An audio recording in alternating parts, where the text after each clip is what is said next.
Hey guys, welcome back to Pop Culture Entertainment, and we've got some more Lego Transformers. Sort of. Stay tuned.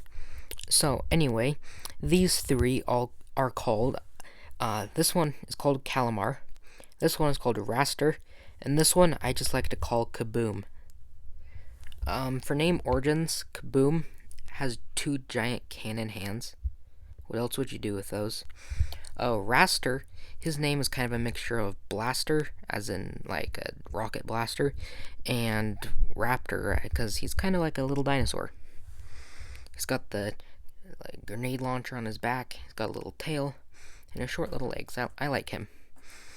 And then Kalamar, his name is simple. He looks like a squid or an octopus, so he's named after calamari.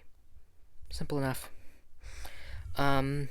Anyway, if we want to look at them one at a time, we'll just put these over here, and we can look at KABBOOM. He is rather simple. His feet are like these little blaster pieces with these cones on the end, so he can't actually stand. He needs to use his arms to hold himself down like that. He's got a red eye, and there's these two big black blaster cannons on his arms. Next, we'll look at Kalamar. He's real simple. He's one-eyed. He has no really actual arms or legs, just these weird tentacles that are actually minifigure hands. And they look kind of nice. And he has a lot of, I don't know what you would call this, stuff on the back. And you might think that's just for transformation, but it does have a small role to play in robot form, and I'll get to that later. And last of all, we have Rastar. Or Rastar, however you want to say it. He's real nice. Also one-eyed with a little square eye. He's got these little claw feet and the claw tail. And then the big grenade launcher on his back. He's got some nice arms. And I know I've been talking about this for a while. The Transformer that I technically built first that was a Decepticon combiner. That is what these guys are. These are the first three parts of my Decepticon combiner. And actually, Rastar was the very first one that I ever built. Kalamar was second, but you were first. So, cool. Now, as far as weapons go, obviously KABBOOM doesn't need anything, because his arms are just cannons. But as for the other two, we do have some pretty simple blasters once again. Sorry, you accidentally saw that. I've got to set up my camera, so I'll be right back. Okay, I'm back. So, actually, we're going to start with Kalamar. And this is kind of what, all this stuff on his back is for, though it also does play a pretty big role in transformation. We're going to fold this out to the side and just put this down. And then we can take his, little rifle and just plug it into that hole. He doesn't have any hands, so he kind of had to have this just so he could hold his rifle.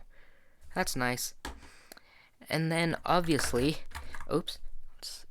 he does already have this nice grenade launcher on his back, but Rastar still does have a pretty big blaster. It's very complex, and it just hooks onto his arm like that. If I saw this thing running at me with this giant cannon, I would freak out.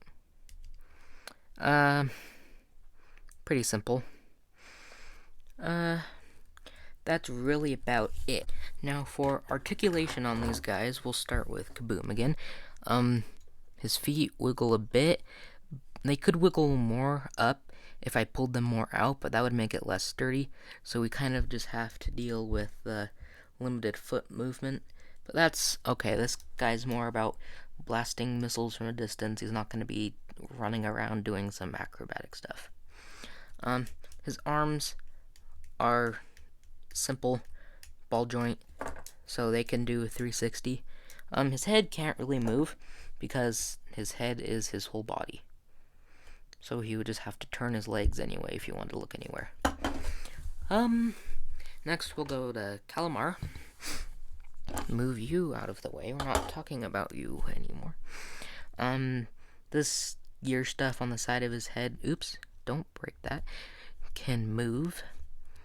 He has some, once again, smaller ball joints down here and in his neck or head, I guess, so he can move his head around.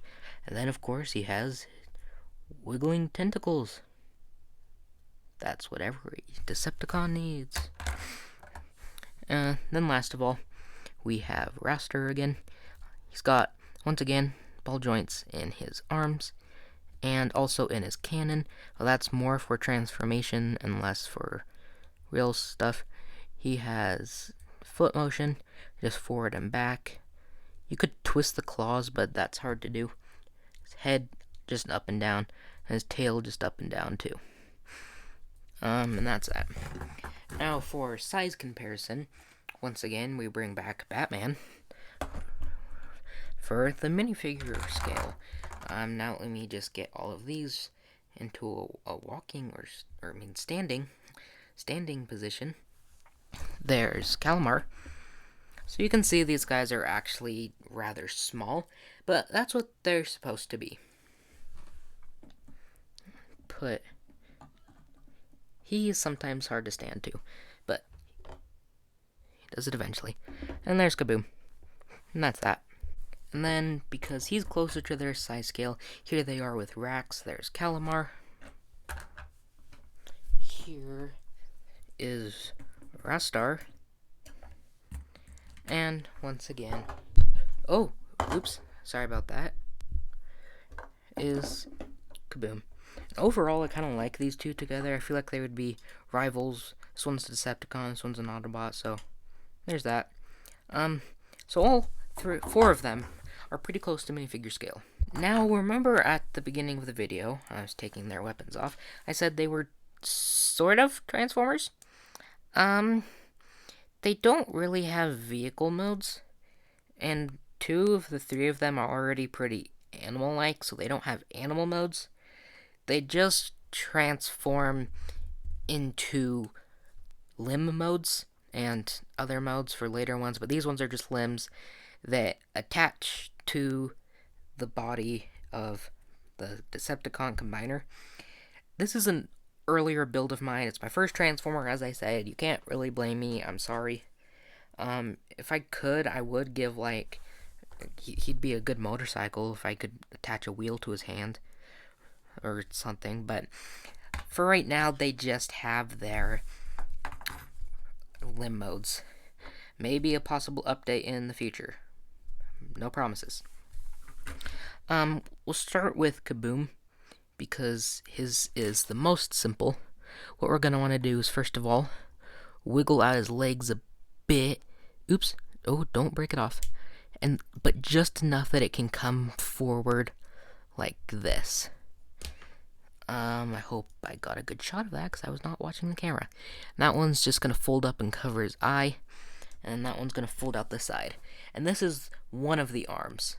A big robot blaster with... I need to learn English. A robot with these big blaster arms turns basically just into a big robot's blaster arm. Pretty simple. The legs kind of just fold up onto the side. It technically has another cannon here, but that one doesn't fire. Just this one. Now go to Rastar next. His is a lot simpler. What we're going to do is just fold this up for now. And here, we'll start with this. We're going to want to open this. Oh, wait, no. Sorry, we got to do the other part first. Wiggle his arms out to the side. Oh, crap. Do not break his backpack off. Connected just on a simple little stud right there. You're going to pull the arms out and then the head down, and that will allow you just enough clearance to swap this whole thing all the way around. And then you can bring up his head and just connect it to the bottom of that. Real simple. And then we go to his legs and tail, which are going to become a hand. We just have to twist these claws around, which is actually rather difficult. Oh, crap. I broke it again. I'm sorry. Just 1 second. Put that back together. I did not mean to break that. If I look like I'm fumbling, it's kind of hard to watch the Lego and watch the camera to make sure that I'm actually filming at the same time. And I keep looking at the camera, and that's what makes it hard. I'm sorry, guys. There, I put it back together. And this becomes one of the big claw hands of the other side. But, of course, it is just the hand, and this arm you can see is a lot bigger, so it needs an arm. So we just set that off to the side, and we can bring in Kalamar. His transformation is pretty simple too. First of all, we're gonna want to bring up his eye on this T-bar up to the top, just to kind of get it out of the way for now. Then this thing, I told you would have a role to play in transformation. We just fold his tentacles to the side for a bit, and then we fold that out to the side of his head, and then, oops, don't take that off. You just want to swivel it off just enough that it can actually connect onto a clip onto the final robot. And then what we're going to do is bend his tentacles all the way up, like that, and then we can attach it to the hand. Sorry, I have to look off camera again, because this is difficult. Like that. Oh, nope. His hands kind of just grasp between the tentacles. And then we can switch it sideways, like that. And here is the other arm of my Decepticon combiner. And in my opinion, the cool blaster arm is cool, but this is a lot better. It's got these 3 talons. The tentacles kind of end up looking like spikes or scales, making it seem kind of reptilian. And I really like that. Put that up to there. There's that. And overall, they're really simple. As for articulation in the arms, kind of what you expect. It can bend here and here. Can't really bend that. It's like weird shoulder movement, I guess. And then its claws can move. Has a bit of a joint in here. But that's about it. If you like this video, subscribe. If you want to see the rest of the combiner, definitely subscribe, because those videos will be coming very soon. So, thanks for watching. We'll see you next time, everyone. Goodbye.